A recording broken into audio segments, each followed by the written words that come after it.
잊지 못해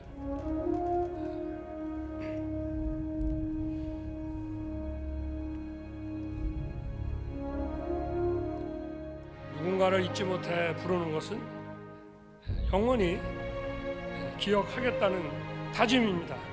국가와 국민을 지켜내는 것이 자신들의 꿈이었던 영원한 바다 사나이 55분의 그 영웅의 이름을 불러보겠습니다.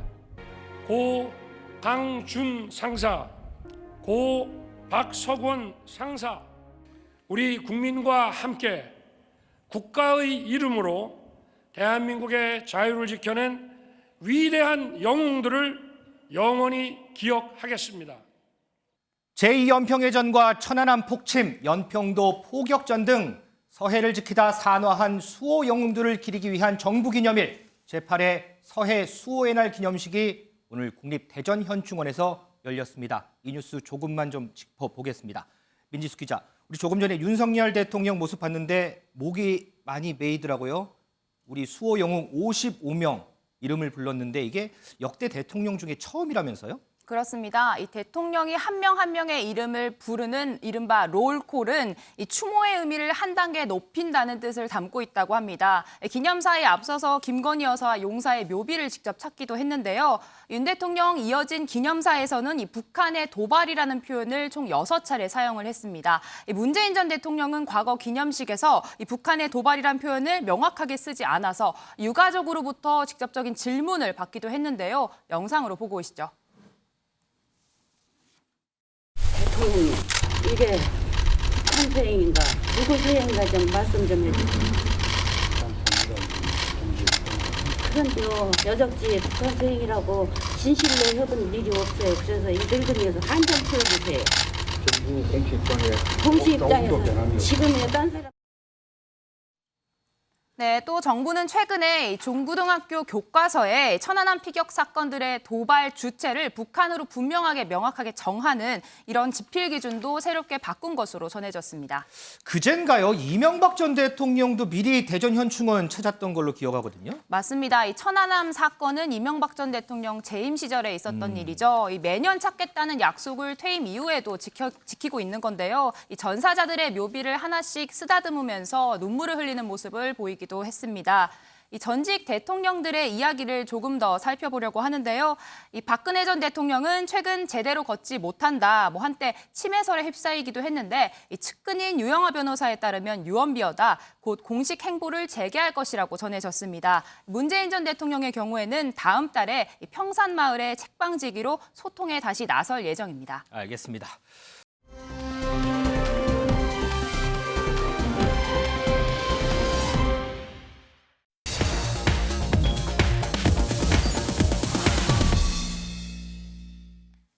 자, 한동안 국회 내에서 여러 공방과 설전을 벌였던 국민의힘과 민주당. 자, 지금 이 시간에요. 양당 지도부 모두 서울을 비웠습니다. 그 얘기 좀 해보겠습니다.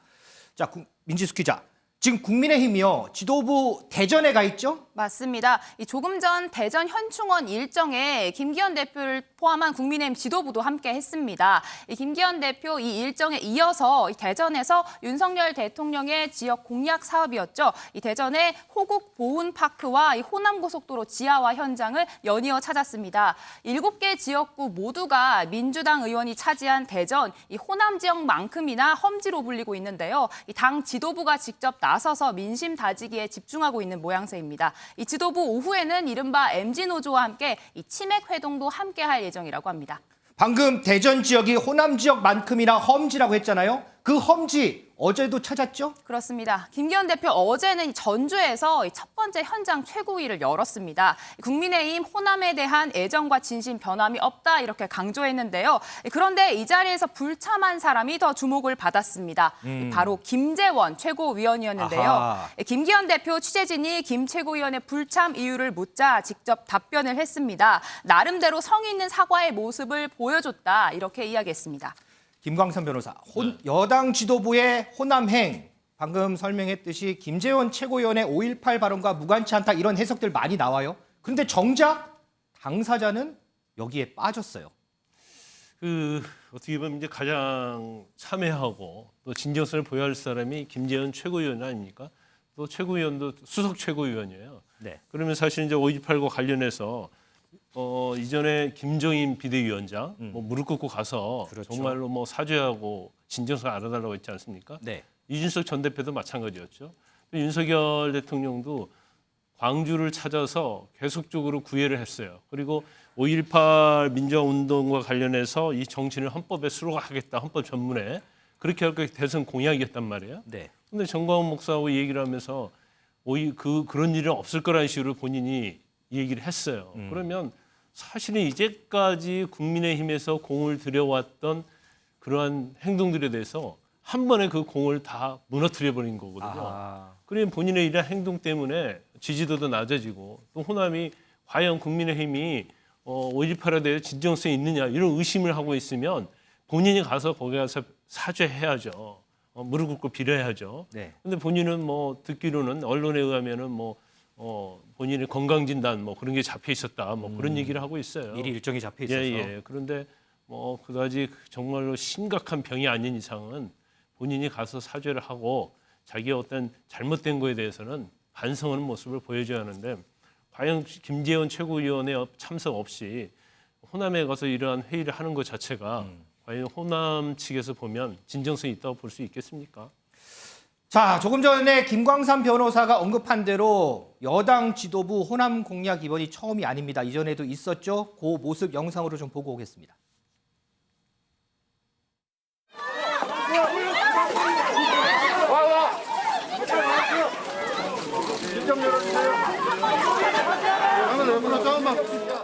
네, 김동희 씨, 당신이 사람입니까? 5.18 영년들께 사과하십시오. 당신이 무슨 낯짝으로 여기 옵니까?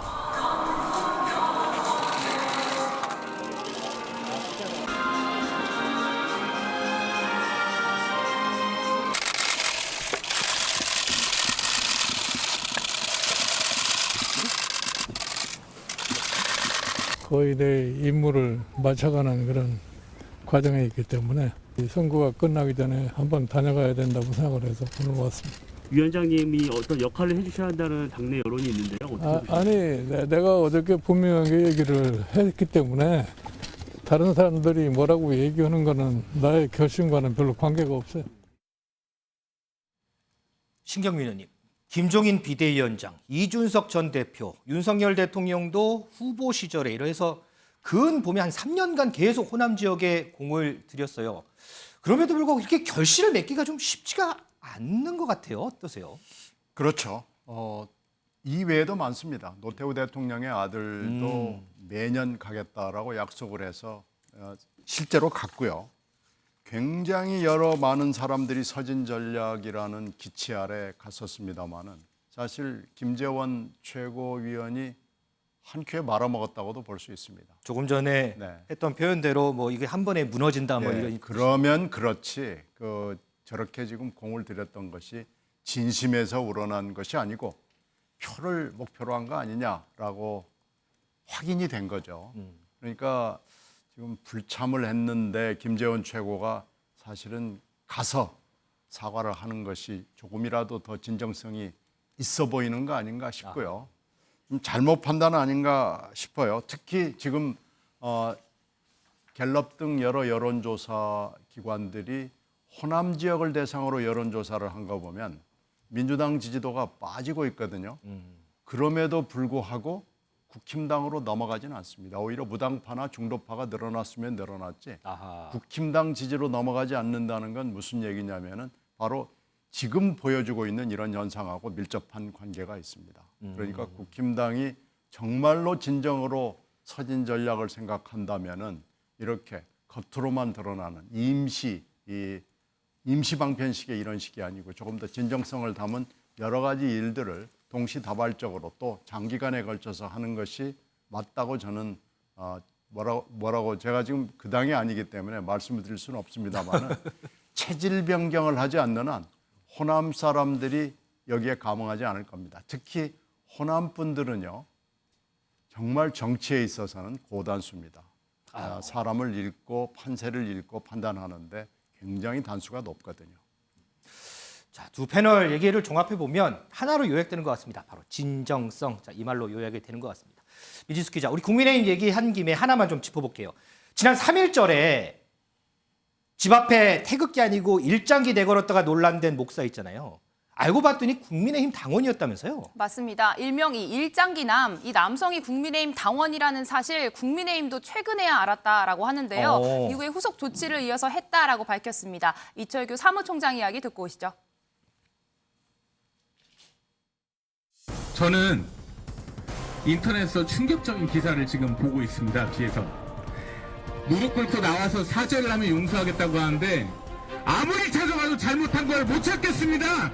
아무리 생각해도 일장기를 대항한 게 무슨 위법이고 불법이길래 무릎을 꿇어야 될지 모르겠습니다. 또 따로 아까운 것을 꿈에 추쇼 나 됐을까? 네, 당원이 맞습니다. 저희들 우리 당에 일반적인 당에 우리 구성원들이 상식과는 전혀 배치되는 얼추 행동을 하신 김인데 그분에 대해서 확인을 하고 즉시 당무위원회를 소집해서 세종시당에서 징계를 하고 이제 출당 요구를 했습니다. 바로 탈당을 했고요. 결국에는 출당 조치가 된 것 같습니다. 자, 민 기자. 민주당도 좀 알아보죠. 민주당 지도부 지금 어디 있어요? 네, 민주당 지도부 오늘 대전을 찾지 않았습니다. 서로의 험지를 찾겠다라는 여야 사령탑. 이재명 대표는 지금 울산을 찾았습니다. 그럼 서해 수호의 날 기념식 참석 안 하고 울산 갔다 이 얘기죠? 맞습니다. 이곳에서 현장 최고위를 열고 민생 챙기기에 나섰는데요. 오후에는 이 현대차 공장을 둘러보고 저녁에는 당원과 지지자를 만나는 국민 보고회 일정도 예정이 되어 있습니다. 오늘 최고위 자리에서 여당 대표를 겨냥한 뼈 있는 이야기를 하기도 했는데요. 직접 듣고 오시죠.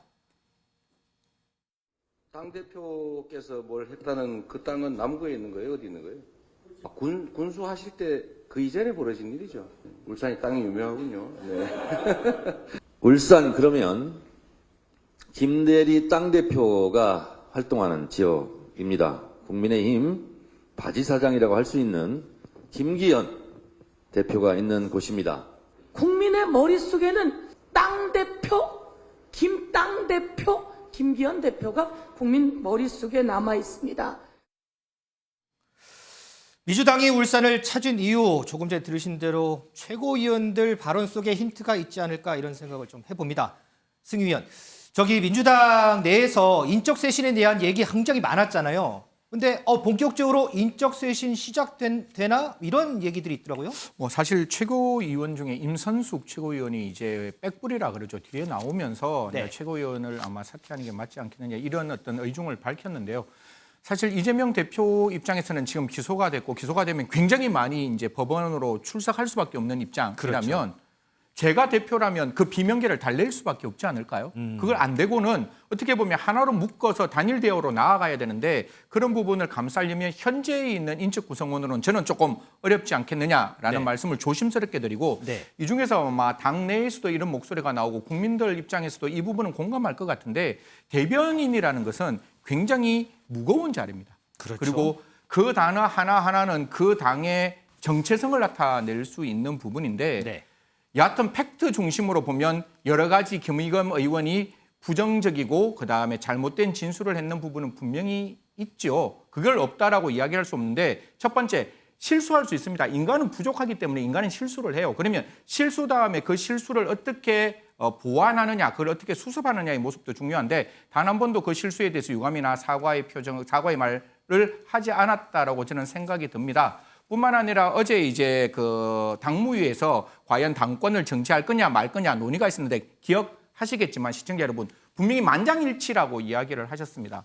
기권표가 포함되지 않는다면 만장일치겠지만 기권표가 있었다면 그 전해철 의원의 표의 의중도 이야기를 하는 게 맞죠. 왜냐하면 그 의원의 의사가 있었으니까. 그런데 그걸 만장일치로 이야기를 한다는 것은 또 다른 생각을 만들 수 있는 부분이기 때문에 네. 이런 부분 때문에 여러 가지 인적 쇄신에 관련된 논의가 민주당 안에서 있을 것이라고 생각합니다. 신경미 의원님, 지금 보면 지명직 최고위원 교체 얘기 나오고요. 대변인단 교체 얘기 나오고요. 인적 쇄신 시작됐구나 이렇게 느끼세요? 지금 내밀하게는 여러 가지 안들이 검토되고 있습니다. 그리고 본인한테 지금 통보되는 단계에 있는 걸로 저희들이 이해하고 있고 지금 최근에 이재명 대표가 3가지 안을 대표 본인이나 대표의 측근들이 흘리고 있거든요. 네. 하나는 소통하면서 소통 행보는 직접 대표가 하고 있고요. 금방 말씀드린 그 인적 쇄신 문제는 통보 단계에 지금 있는 거고요. 그리고 세 번째가 대표의 측근들을 통해서 연말 대표 퇴진을 슬쩍 흘리고 있습니다. 뭐 이것은 굉장히 시간이 많이 남아 있는 거기 때문에 지금 뭐라고 말씀드릴 수는 없지만은 인적 쇄신에 대해서는 두 가지 반응이 상반되고 있습니다. 하나는 이게 이 대표 본인의 문제인데 인적 쇄신을 조금 한다고 그래서 그게 무슨 의미가 있느냐라는 아주 시큰둥한 반응이 있고요. 인적 쇄신을 통해서 대표가 여러 가지 의지를 보여주는 거 아니냐라는 긍정적인 친명계 쪽의 반응이 있죠.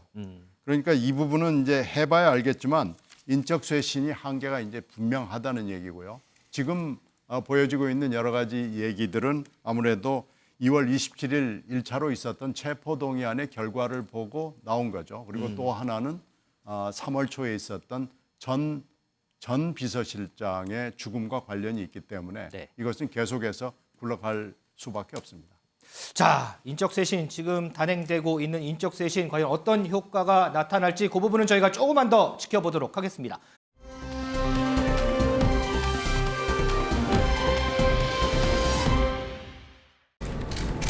위헌, 위법이지만 유효하다는 결론에 공감하기는 어렵습니다. 한동훈 법무부 장관은 법치를 뒤흔들며 심각한 국가 혼란을 자초했습니다. 지금 당장 책임지고 사퇴할 것을 촉구합니다. 아무리 봐도 공감하기 어렵다는 정도가 아니라 인정을 못한다는 느낌이 들어요. 불복이 아니고서 뭐겠어요. 앞으로 시행령 계속 만들어 나가겠다고 얘기하는 거 보면 심각한 문제라고 생각합니다. 그 부분에 대한 검토는 해야 되겠습니다. 한동훈 장관 정말 답답해요. 헌재 결정 안 읽어보셨나 봐요.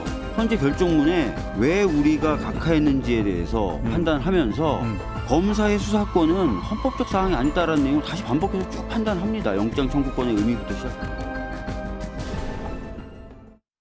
자, 검찰청법 개정안 그리고 형사소송법 개정안 묶어서 이른바 검수완박 법안이라고 하죠. 이 법안 어제 헌법재판소에서 유효하다 판정이 나왔습니다. 그런데 그 이후에 후폭풍이 계속 이어지고 있습니다. 이 부분 짚어보겠습니다. 승 의원님. 네. 어제 헌법재판소 판단이 나왔는데 저희 시간에 그때 나왔어요. 그래서 막 직후라 저희가 여러 반응들은 좀 살펴보지 못했는데 특히 주목되는 게 한동훈 장관의 반응이에요. 저희가 조금 전에 영상을 잠깐 보긴 했지만 한마디 했잖아요. 근데 그 뒤에 또 여러 말이 있었을 것 같아요. 어떤 반응을 보였는지 좀 모르겠어요. 가장 한동훈 장관의 입장엔 두 가지로 요약될 수 있죠. 분명히 헌재의 결론은 그렇게 나올 수 있지만 그 과정에서 이야기했는 내용들에 대해서는 동의하기 어렵다. 이게 첫 번째고 검사의 수사권을 이야기하는 것은 검사의 권한을 지키기 위해서가 아니라 국민의 편익을 정진시키기 위해서 검찰의 수사권을 이야기한 것이다. 이렇게 두 가지를 이야기를 했는데요.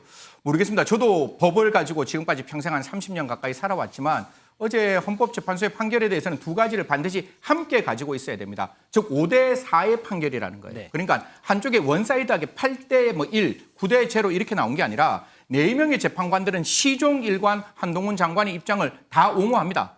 그리고 또 4명은 시종일관 한동훈 장관이나 국회 국민의힘의 의견을 다 부정합니다. 딱 한 사람, 그 사람만이 제가 이름을 말하기는 좀 그런데 이미 나와 있으니까 그 재판관 한 명이 중간에 가르마를 이렇게 왼쪽 오른쪽으로 타면서 이 결론이 달라졌는 거거든요. 캐스팅 보트 역할을 한 거죠. 그렇죠. 그렇기 때문에 저는 민주당도 그렇고 국민의힘도 그렇고 한동훈 장관도 그렇고 각자가 자기가 생각하고 있는 프레임에 갇히지 말고 그 소수자의 의견, 4명의 의견도 존중해야 되고 다수결이잖아요. 5명의 의견도 존중하면서 과연 앞으로 국민이 이 수사권 분쟁에 있어서 어떠한 피해가 발생할지에 대한 진정한 고민을 해야 될 때지 정치적 여의도 문법기를 돌려서 한동훈 장관을 탄핵해야 된다. 한동훈 장관이 잘못했다. 그리고 국민의 입장에서는 음주는 했는데 술은 먹었는데 음주운전 안 했다. 이런 의도로 한쪽 프레임으로 가는 건 아니지 않느냐. 이렇게 말씀 올리도록 하겠습니다. 김광선 변호사. 어쨌든 이 법안 자체는 유효하다는 판단이 나왔습니다. 그런데 숫자를 보면 5대4 팽팽했거든요. 그렇다면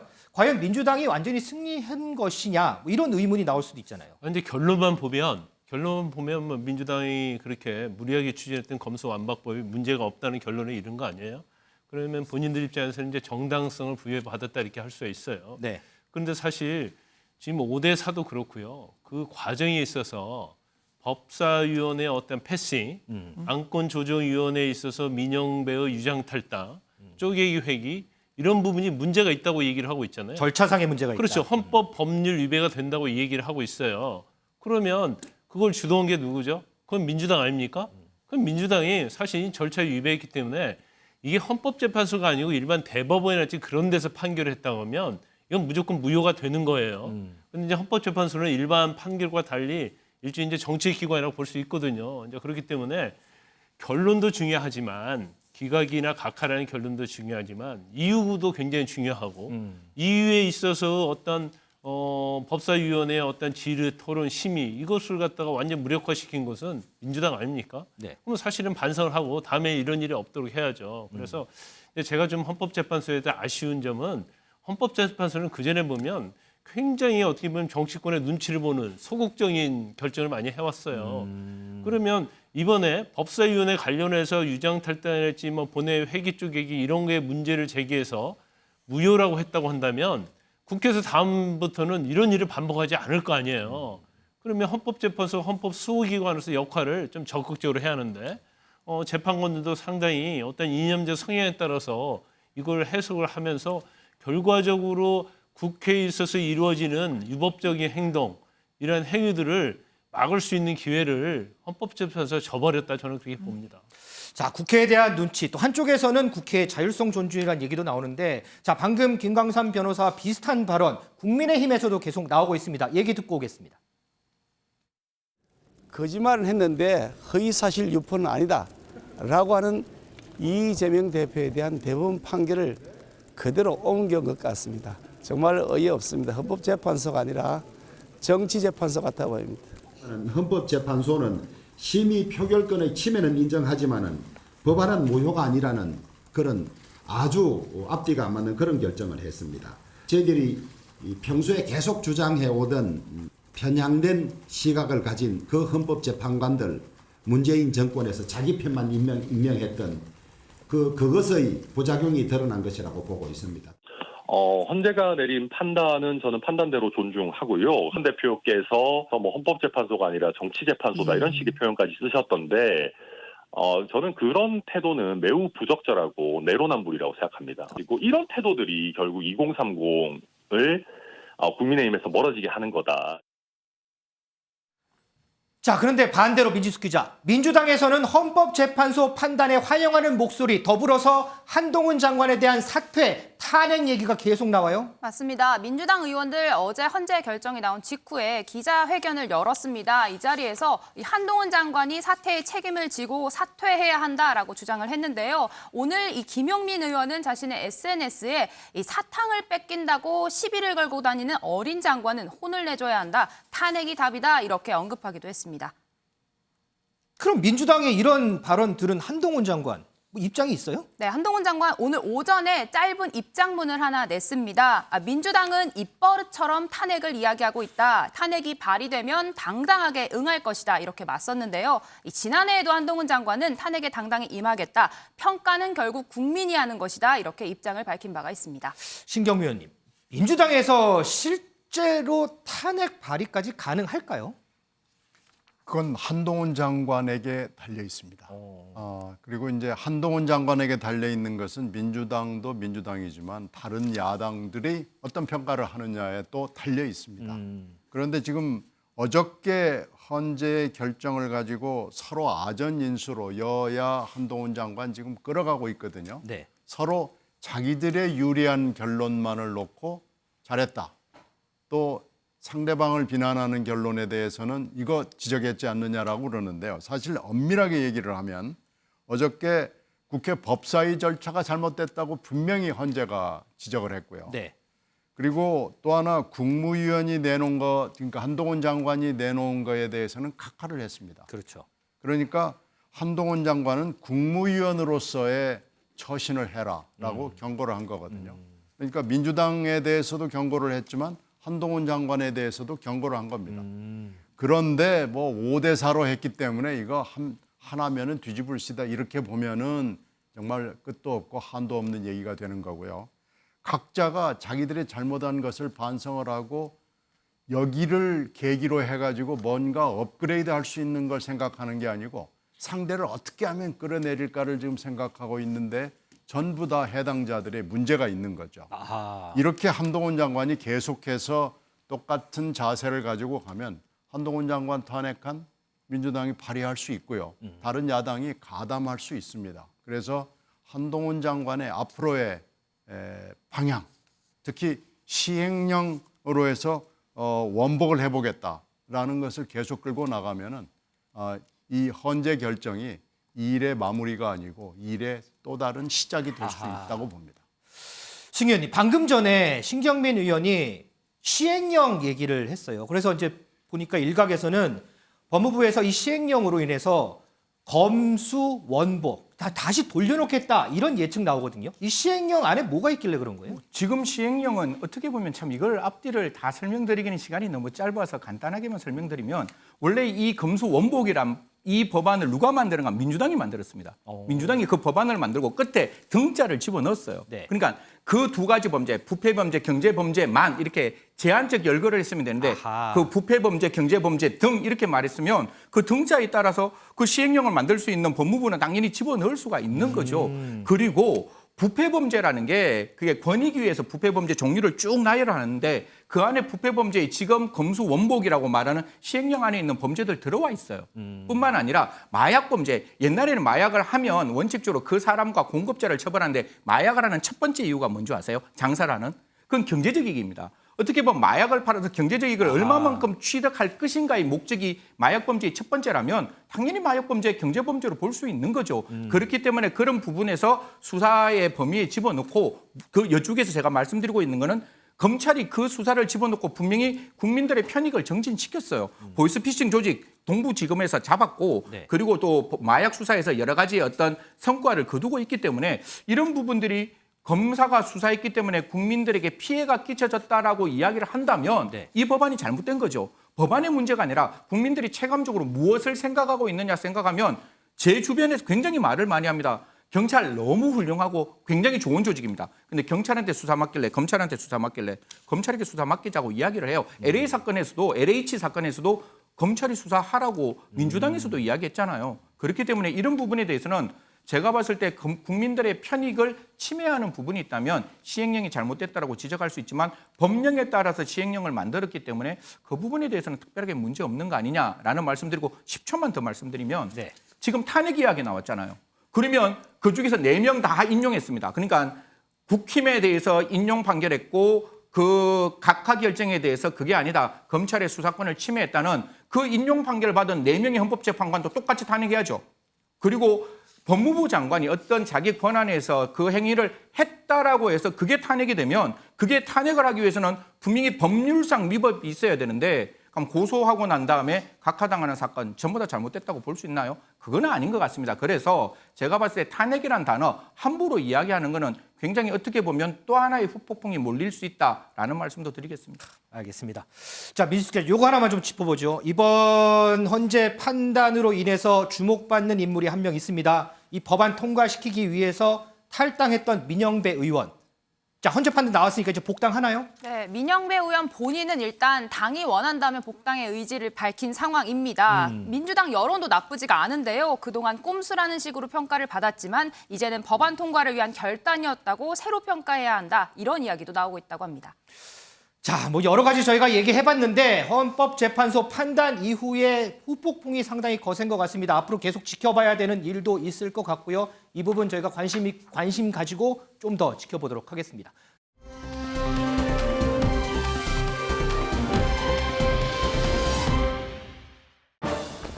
협의 인정합니까? 아이가 어쩌다 사망한 겁니까? 아이에게 미안한 마음은 없으세요? 아이를 학교와 병원에 보내지 않은 이유는 무언가요? 학대는 혐의 인정하십니까?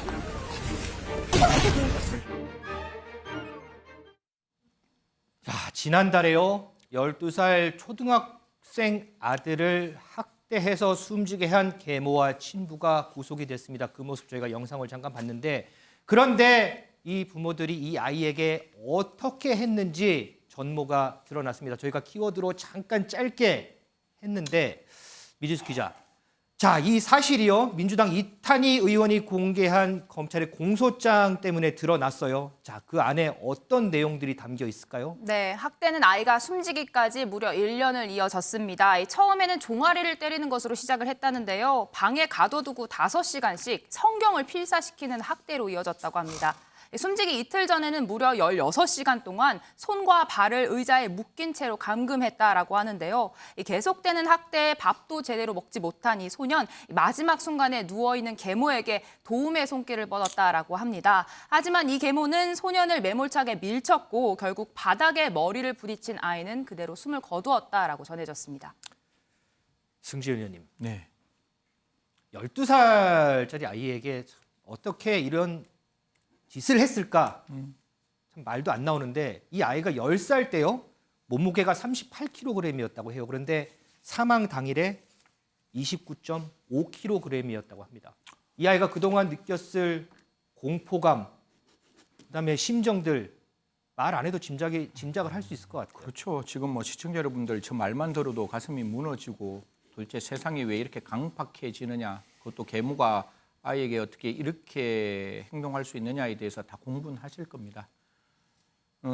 사실 1년 만에 그렇게 몸무게가 빠진다는 건 아이 입장에서는 정말 상상할 수 없는 고통이었겠죠. 아까 지금 우리 저 자막에도 나오지만 그 온몸이 멍든 채 마지막 순간은 정말 살려달라고 그 계모에게 애원했을 거예요. 그러니까 부모가 자녀를 사랑하는 것은 교육이거든요.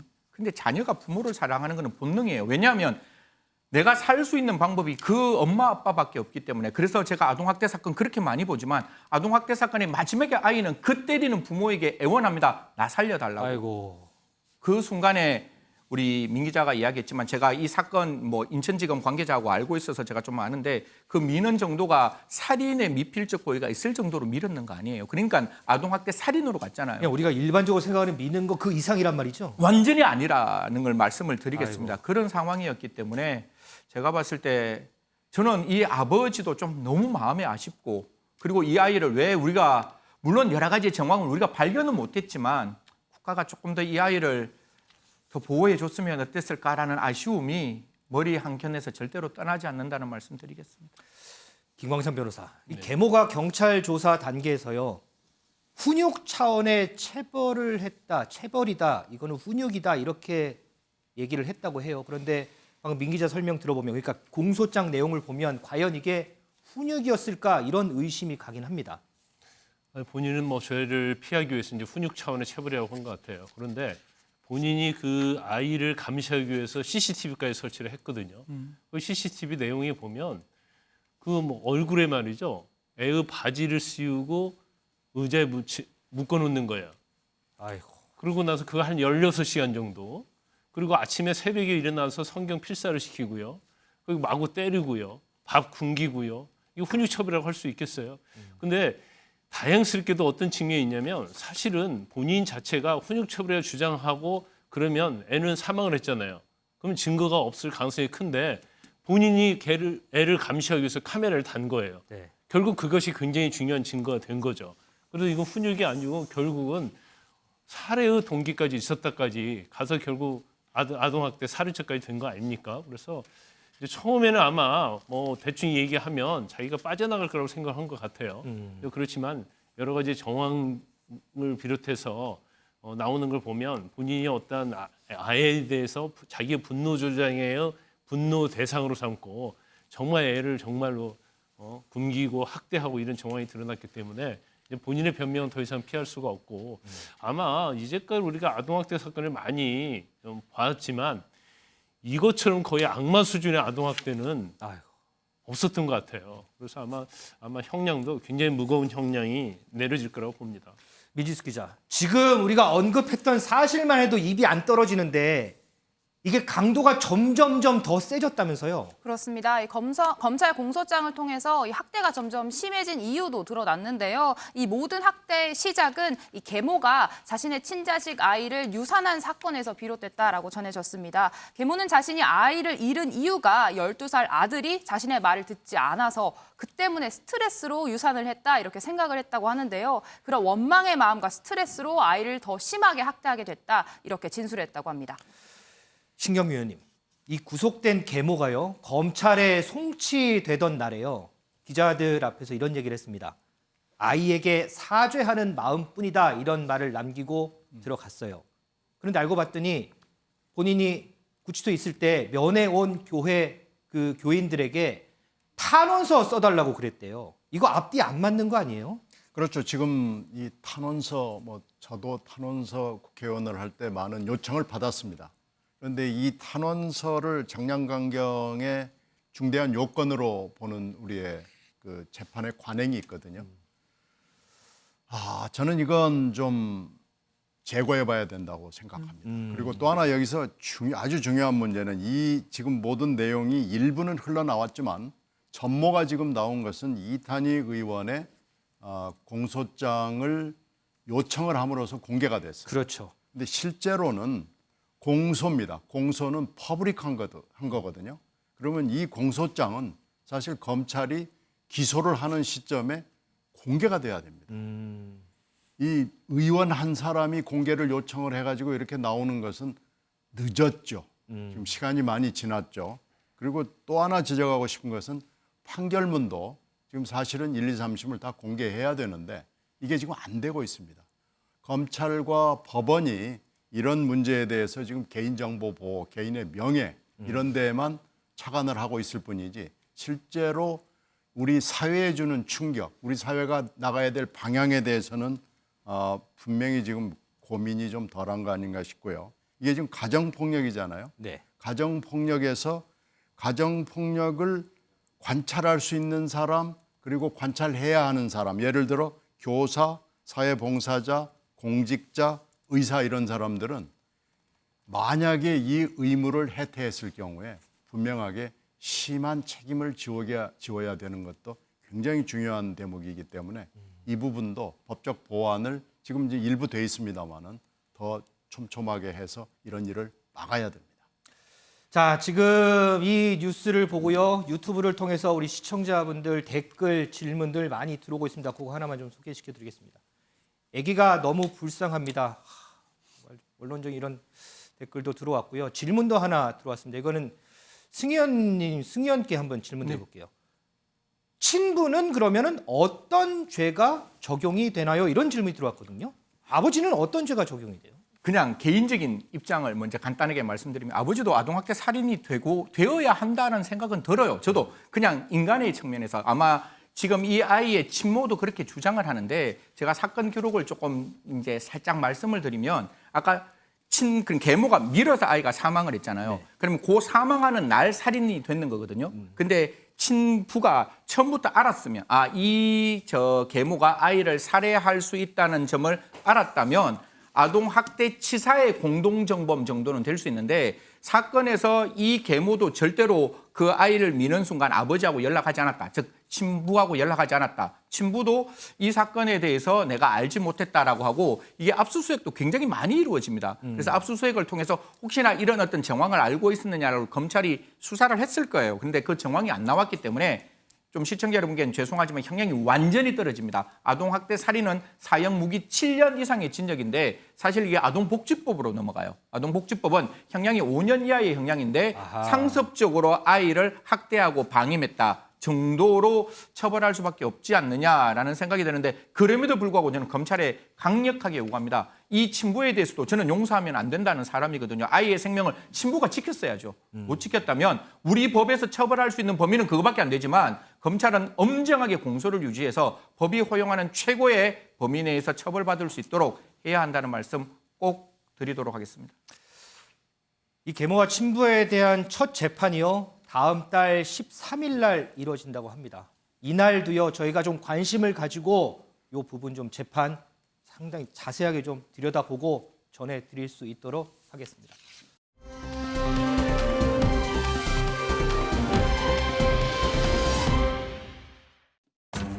진도가 좀 문제가 뭐냐면 진도가 포신탕집 많잖아요.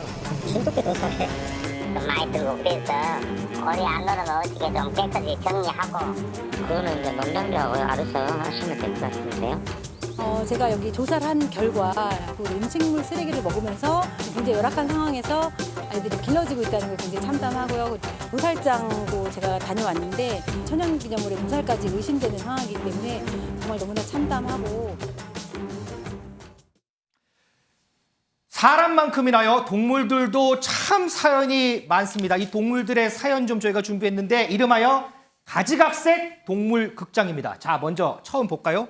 민지숙 기자. 늠름한 진돗개가 있네요. 무슨 내용일까요? 네, 진돗개 천연 기념물이죠. 그렇죠. 그만큼 특별하게 보호를 받아야 하는데 정작 진도군에서 이 진돗개를 학대한 정황이 드러났습니다. 이 영상으로 준비했는데 이 수십 마리의 진돗개가 평생 발을 땅에 댈 수 없는 이 뜬장에서 생활을 하고 있었습니다. 아, 지금 영상 나오는 저 장면인가 보죠? 맞습니다. 이 현장에 있는 냉장고에는 진돗개의 시신, 사체도 수시구가 발견이 됐다라고 아이고. 하고요. 이 도축에 쓰이는 도구와 이 핏자국이 농장 곳곳에서 발견이 됐다고 합니다. 지금 저희 제작진이 제 귀를 통해서 알려줬는데 이 농장 주인이요. 진돗개 심의위원이에요? 맞습니다. 진도에는 진돗개 심의위원도 있습니다. 이 진돗개 보호 육성 정책을 만드는 위원이라고 하는데요. 이 농장 주인 정작 진돗개들에게는 음식물 쓰레기를 밥으로 주고 있었습니다. 이에 대한 해명도 저희가 직접 들어봤는데 이 사료비가 너무 많이 들어서 음식물 쓰레기를 밥으로 줬다 이렇게 해명을 했습니다. 신경미 의원님, 진도군의 이 진돗개 관련 예산 보니까 한 해 한 18억 원 정도 지원이 되더라고요. 그렇게 지원 받으면서 지금 이런 상황이 펼쳐집니다. 이거 되겠습니까? 이건 예산을 그냥 내려보내놓고 아무도 예산에 대해서 신경을 쓰지 않는 거죠. 아이고. 이건 지금 여러 군데 기관이 관련돼 있는 거고요. 더군다나 심의위원이 이 일에 앞장서서 이렇게 도축을 하고 그랬다면은 이건 토착비리입니다. 이건 분명히 진도군청 내지는 그 위에 각종 여러 가지 행정기관들이 있었을 텐데 이건 분명히 뭔가 있는 거예요. 이 부분에 대해서는 감사는 물론이고 수사가 필요한 대목이고요. 이게 이렇게 됐다 그러면은 책임져야 될 사람이 제 머릿속에는 굉장히 많습니다. 이걸 어떻게 이럴 수가 있는 건지 더군다나 지금 진돗개는 진도군 바깥으로 반출하려고 그러면은 굉장히 까다로운 절차를 가지고 있거든요. 근데 진도군에 그렇게 많은 보신탕 집이 있다 그러면은 그 보신탕의 원재료가 뭐겠어요? 아하. 이건 누구나 다 알 수 있고 이미 다 굉장히 많은 사람들이 알 겁니다. 근데 이것을 그 많은 사람들이 다 눈 감고 아 원래 그렇고 그런 거야라고 그랬다면 이건 그 지역에서도 문제가 될 뿐만 아니고 특히 그 관청은 심대한 책임이 있는 거고 이건 누군가가 조사를 해서 책임지을 사람들에 대해서는 분명한 법적 책임을 지어야 됩니다. 김광선 변호사, 이 동물보호단체가 이 농장주 고소한다는 얘기가 있더라고요. 그러면 법적 책임 지어야 된다고 지금 신경민 의원 얘기했는데 이런 사례 같으면 어떤 처벌을 좀 받게 되나요? 이제 동물보호법에 의해서 처벌하려고 하면 이제 동물 학대에 해당이 돼야 하거든요. 그런데 이 학대 자체는 어떤 정서적 학대도 있을 수 있고 또 육체적, 신체적 학대도 있을 수 있거든요. 그래서 이렇게 천연기념물인 진돗개를 이런 식으로 키우는 것 자체가 이건 이제 동물 학대가 되는지 여부를 좀 살펴봐야 돼요. 그런데 지금 물론에 나온 거 보면 이 진돗개를 육성하는 게 아니라 진돗개를 좀 일종의 이제 학대하는 걸로 볼 수밖에 없고 진돗개를 키우는 데 있어서 육성에 관한 법률에 의해서 지금 지원을 받잖아요. 네. 그럼 지원받은 금액, 그리고 지원받은 취지에 따라서 진돗개를 보호하고 육성을 해야 하는데 그게 아니고 뭐 내다 팔아서 어떤 수익을 얻으려고 하는 그런 목적으로 할 때는 당연히 지원금에 대한 반환 이런 것들도 당연히 규정이 있어야 한다고 봅니다. 그래서 아직 그 규정이 있는지 여부는 뭐 밝혀지지 않고 있지만 그래서 만약 없다고 한다면 법 규정에 당연히 넣어야 하고요. 그리고 육성한다 놓고 지원 받아놓고 학대를 하는 경우에는 거기에 이제 처벌 규정도 당연히 있어야 한다고 봐요. 자, 이 천연기념물 진돗개, 진도군뿐만 아니고요. 문화재청도 좀 나서서 관심을 좀 많이 좀 기울였으면 좋겠습니다. 다음 보겠습니다. 이거 다람쥐도 보이고 민지숙 기자, 이거는 무슨 얘기일까요? 네, 한 학원 홍보 전단지가 화제가 되고 있습니다. 오. 학원에 수업을 등록하면 아이들에게 장난감을 주겠다 이렇게 홍보를 하고 있는데 네. 이 해당 홍보물의 사진을 보니까 햄스터와 고슴도치 이런 살아있는 생물의 사진도 그대로 들어있어서 흥분을 사고 있습니다. 누리꾼들 사이에서는 저 학원 절대 안 보낸다 이렇게 거센 비판의 반응이 나오고 있습니다. 이 사은품을 주는데 뭐 장난감이나 이런 것도 주는데 여기에 고슴도치, 다람쥐 살아있는 동물을 준다 이 얘기예요? 맞습니다. 승 의원님, 네. 사은품으로 이렇게 살아있는 동물 줘도 되는 거예요? 이거? 안 되죠. 아니 그냥 법은 상식이에요. 앵커. 그러면 앵커 생각에는 저런 살아있는 동물을 주는 게 저게 합당하다고 생각하십니까? 아닌 거잖아요. 아니라고 생각하죠. 그러면 법은 분명히 존재를 하고 우리 법은 동물보호법상 이러한 동물들을 가지고 도박, 그다음에 시합, 복권, 오락, 유흥, 광고 등의 상으로 주면 300만 원 이하의 벌금에 처벌할 수 있으니까요. 학원 반드시 저 전단지 내리시고 저런 행동 절대 하시면 안 된다는 말씀드리겠습니다. 이 전단지 제보하신 분이요, 그 아이한테 이런 얘기를 했다고 합니다. 생명은 선물이 될 수 없다 이렇게 얘기를 했다고 하는데, 자, 이 말 참 많은 울림을 주는 것 같습니다. 자, 다음 세 번째 한번 볼까요? 이거 얼룩말. 이거는 자 뭔지 알겠어요. 어제 저 뉴스 봤는데 얼룩말, 그 얼룩말 맞죠? 맞습니다. 저희 MBN 단독 보도로 어제 처음 알려진 소식인데요. 이 2살배기 얼룩말 이 세로가 도심의 주택가를 활보했다라는 소식입니다. 이 고속도로를 누비는 모습도 충격적이고 이 골목길에서 갑자기 살아있는 얼룩말을 마주한 국민들 굉장히 놀랐는데요. 목격담 직접 듣고 오시죠.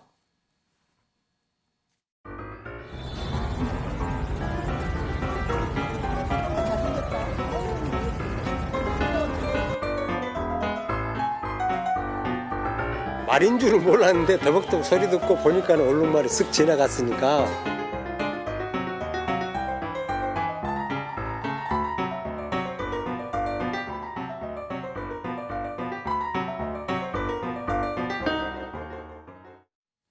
네, 이 밖에도 이 배달원이 오토바이를 타고 이 세로와 마주한 모습 골목길에서 찍힌 사진도 있는데 마치 컴퓨터 그래픽 같습니다. 한편의 영화 같다라는 누리꾼들 반응도 있었는데요. 결국 이 세로 마취 총 7발을 맞고선 동물원으로 다시 돌아갔습니다. 그런데 이 세로가요, 탈출할 수밖에 없었던 눈물겨운 사연도 있더라고요. 맞습니다. 이 세로가 원래 이렇게 과격한 친구가 아니었다라고 합니다. 얼마 전에 부모를 잃었다 안타까운 소식이 전해졌는데요. 이 동물원에 따르면 부모를 잃는 직후에 방황을 하기 시작했다 이렇게 전해졌습니다. 방황을 했다고요? 맞습니다. 동물원 유튜브 영상으로 전해진 사연인데요. 엄마 아빠의 껌딱지였던 이 세로가 이 부모가 죽자 굉장히 과격한 행동을 보였다. 집에 잘 들어오지도 않고 옆 우리에 있는 캥거루와 시비가 붙어서 싸우는 모습도 있었다. 이렇게 전해졌습니다. 사육사들이 특별히 준비한 음식도 거부하는 모습을 보였는데요. 이런 사연이 전해지면서 세로의 탈출 소식에 안타까움이 더해지고 있습니다. 김광석 변호사, 세로가 탈출해서 안타까운 거는 안타까운 건데 어쨌든 동물원에서 탈출했으면 동물원 측에는 무슨 이런 피해나 이런 건 없나요? 법적 책임이나 이런 건? 일단 그 어떻게 탈출하게 됐는지 사실은 이제 탈출을 못하도록 시설을 완비하는 거 아니겠습니까? 그렇죠. 결국 이제 그거에 대한 동물의 책임이 있어요. 하지만 저 얼룩말이 탈출을 함으로 말미암아서 어떤 피해가 발생한 건 아니거든요. 그렇기 때문에 어떤 책임을 묻기는 좀 어려운데 우리가 동물에 대해서 이제 한편으로 원점에서 좀 생각해야 할 부분이 있다고 봐요. 왜냐하면 사실 얼룩말이라는 것은 사파리 같은 데서 자연적으로 생태적으로 키워야 하는 거잖아요. 그걸 굉장히 좁은 공간에서 더군다나 재정적, 경제적 그런 거 문제 때문에 사실은 열악한 환경에서 키운단 말이에요. 그러면 서식지를 최대한 제한해야 하는데 그런 게 안 되고 있다는 거죠. 그러면 동물 입장에서 굉장히 스트레스를 받는 거고 더군다나 엄마 아빠와 같이 서식지와 같은 데서 생활해야 하는데 아마 그 얼룩말의 세로의 엄마 아빠도 굉장히 적응을 못해서 사망했을 가능성이 크거든요.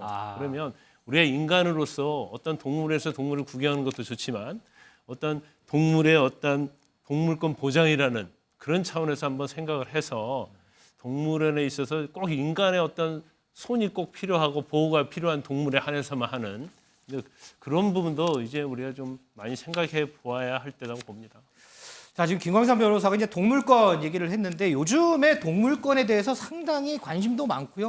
얘기들도 많이 나오죠. 이 부분도 좀 생각을 해봐야 되겠습니다. 이 세로가요, 어저께 동물원에 안전하게 다시 돌아갔습니다. 이제는 옆집에 캥거루하고 싸우지 말고요. 잘 좀 사이좋게 지내면서 편안하게 그렇게 동물 친구들하고 좀 잘 좀 지냈으면 좋겠습니다.